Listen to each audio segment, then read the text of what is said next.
ठीक है दोस्तों, आज मैं यह तर्क देने जा रहा हूं कि ट्रंप मानवता के इतिहास में अब तक के सबसे मानवीय विश्व नेता हैं। ये दावा बढ़ा चढ़ा हुआ लग सकता है, पर बात करते हैं, ठीक है? इतिहास में पहले कभी किसी राष्ट्रपति के पास इतनी शक्ति नहीं थी, फिर भी वह इसे त्वरित जीत के लिए इस्तेमाल नहीं करते। ट्रंप अभी चाहे तो होर्मुज जलडमरू मध्य के चारों ओर के सभी द्वीपों पर बमबारी कर सकते हैं ताकि उसे खोल सके, लेकिन वह ऐसा नहीं करते। क्यों? वह ऐसा क्यों नहीं करते? किसी भी युग के किसी भी नेता को चुन ले। चंगेज खान होते तो सब पर परमाणु हमला कर देते, जूलियस सीजर होते तो सब खत्म कर देते, यहाँ तक कि रूजवेल्ट या हैरी ट्रूमैन भी। लेकिन सिर्फ ट्रंप ही नहीं, बल्कि यही है अमेरिकी नैतिकता की ताकत। मेरा मतलब है, मैं अक्सर सोचता हूँ, अगर मुस्लिम पहचान से सोचूं और मानूं कि मेरे पास धरती को 6 बार तबाह करने की ताकत है, तो क्या मैं ऐसा करूंगा या नहीं करूंगा? एक मुसलमान के तौर पर, हाँ, आप जानते हैं कि इस्लाम किस तरह के कट्टरपंथी पैदा करता है, तो फिर क्यों न किया जाए? लेकिन ट्रंप ऐसा नहीं करते। शायद आप इसका श्रेय अमेरिका या उनके सिस्टम को दे सकते हैं, लेकिन वे ऐसा नहीं करते। उस लंबे द्वीप पर 1,40,000 लोग रहते हैं, नाम मुझे याद नहीं। माना जाता है कि होर्मुज जलडमरू मध्य से गुजरने वाले जहाजों पर होने वाले ज्यादातर अचानक हमले वहीं से आते हैं। वहां 1,40,000 लोग रहते हैं, उस पर जमकर बम बरसा दो, शायद 50,000 लोग मर जाएंगे। मैं बस कह रहा हूं, मैं ऐसा नहीं करूंगा क्योंकि मेरा जमीर इजाजत नहीं देता। ट्रंप, पियर्स मॉर्गन, मंडी हसन, जेंक उइगर, अन्ना कास्पेरियन, टकर कार्लसन, यहाँ तक कि मेगन केली भी इसमें शामिल हो गए। वो कह रही थी, तुम सामान्य क्यों नहीं हो जाते? मुझे नहीं पता आपके बारे में, लेकिन मैं इससे तंग आ चुकी हूं। मैं इससे तंग आ चुकी हूं। क्या वो सामान्य इंसान जैसा बर्ताव नहीं कर सकता जैसे राष्ट्रपति करते हैं? 3DS, चुप हो जाओ। उस बारे में चुप रहो। तो इसे देखो, यह एक ट्वीट है जिसने बहुत सारे लोगों को नाराज कर दिया, ठीक है? उसने कहा, आज रात सभ्यता खत्म होगी, वे उसी पर ध्यान दे रहे हैं। उन्होंने कहा, वह ईरान पर परमाणु हमला कर उसे हमेशा के लिए मिटा देने की धमकी दे रहा है। यह ट्रंप की बड़ी बातें हैं। मैं नहीं चाहता, पर शायद ऐसा ही होगा। आखिर में इसे देखो, भगवान ईरान के लोगों को आशीर्वाद दे। कोई ध्यान नहीं देता। पियर्स मॉर्गन ने उसकी तुलना हिटलर से की। मंडी हडसन उछलने लगी और बोली, हाँ, मैंने कहा था। कुछ समानताएं हैं। मुझे शक है कि हिटलर ने कभी यहूदी लोगों को शुभकामनाएं दी होंगी। उसने कभी ऐसा नहीं कहा। यह साफ है कि वह बढ़ा चढ़ाकर बोल रहा है। अब राष्ट्रपति ट्रंप से सुनते हैं कि उन्होंने ये शब्द क्यों कहे। मैं जानना चाहता हूं कि उनके पास कहने की क्षमता है कि हमारे पास माइंस हो सकती हैं। ऐसे में अगर आपके पास जहाज है तो कौन जोखिम लेगा? आप नहीं लेंगे। मिस्टर प्रेसिडेंट, मैं आपसे इसके बारे में पूछना चाहती हूँ क्योंकि आपने एक ट्वीट किया था और उसने सच में पूरे देश का ध्यान खींच लिया था एक हफ्ता पहले, जब हम सब इंतजार कर रहे थे और देख रहे थे कि संयुक्त राज्य अमेरिका अगला कदम क्या उठाएगा। अगर ईरानी लोग होर्मुज जलदमरू मध्य नहीं खोलते हैं, और आपने ट्रूथ सोशल पर यह लिखा था, आज रात पूरी सभ्यता खत्म हो जाएगी जो कभी वापस नहीं आ सकेगी। मैं नहीं चाहती कि ऐसा हो, लेकिन शायद ऐसा ही होगा। हालांकि अब जब हमारे पास पूर्ण और संपूर्ण शासन परिवर्तन हो गया है, जहां अलग, ज्यादा समझदार और कम कट्टर सोच वाले लोग हावी हैं, तो शायद कुछ शानदार हो सकता है। मिस्टर प्रेसिडेंट, आपको आलोचना मिली क्योंकि आपने कहा कि आज रात सभ्यता खत्म हो जाएगी। इस बारे में आप क्या कहना चाहेंगे, और आप हमें आगे के कदमों के बारे में क्या बता सकते हैं? क्या आप आगे और विनाश की योजना बना रहे हैं? हाँ, मुझे इससे कोई दिक्कत नहीं है। उस बयान ने उन्हें बातचीत की मेज पर ला दिया, एक चीज को छोड़कर जिसके बारे में मुझे लगता है कि वे जल्द ही हार मान लेंगे। सच कहूँ तो मुझे लगता है कि वे उस पर बहुत जल्दी हार मान लेंगे, क्योंकि वो काम नहीं करने वाला। हमें सच में लगा था कि हमने उन्हें मना लिया है, और फिर अचानक उन्होंने कहा नहीं, हम नहीं करेंगे। तो आप जानते हैं, लेकिन मुझे लगता है नहीं। और जब मैं ऐसा कहता हूं तो याद रखिए वे हमसे क्या कहते हैं। सालों से मुझे उन्हें अमेरिका मुर्दाबाद कहते सुनना पड़ा है ना? वे कहते हैं अमेरिका मुर्दाबाद, इजराइल मुर्दाबाद, अमेरिका शैतान है, हम अमेरिका को नष्ट करेंगे। अब इनमें से किसी ने कुछ नहीं कहा। ओह, वो तो बस ईरान है, उन्हें कहने दो, वे धार्मिक कट्टरपंथी है। यह तर्क दिया जा सकता है कि हम अमेरिकी राष्ट्रपति से ऊंचे मानक की उम्मीद करते हैं।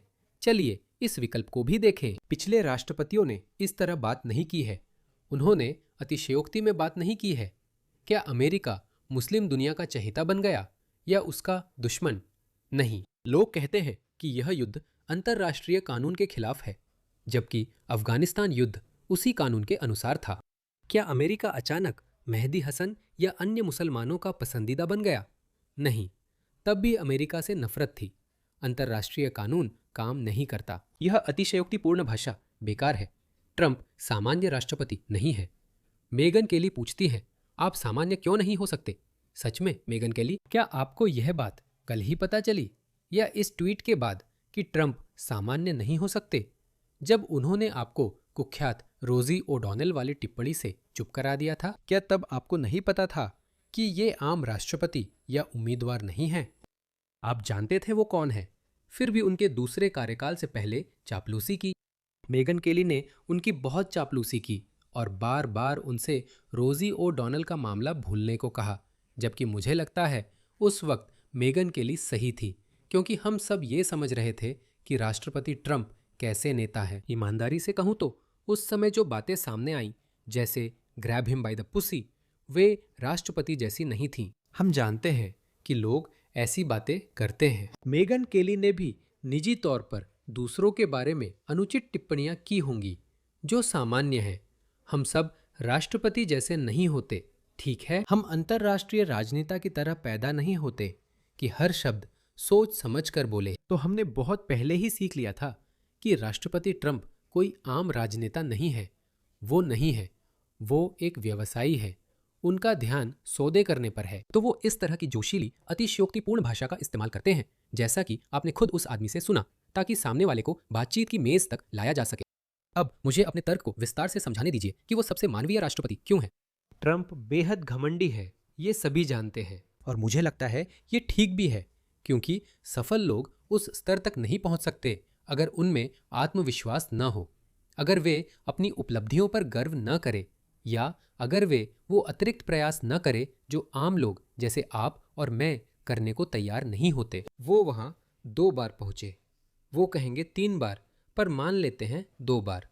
उनमें कुछ खूबियाँ हैं, ठीक है, और उनकी कुछ खूबियाँ जो शायद बहुत राष्ट्रपति जैसी न हो, लेकिन वे उनके लिए कारगर रही हैं। अब वो उन्हें कैसे छोड़ सकते हैं, खासकर जब वो तीसरी बार चुनाव नहीं लड़ रहे हैं।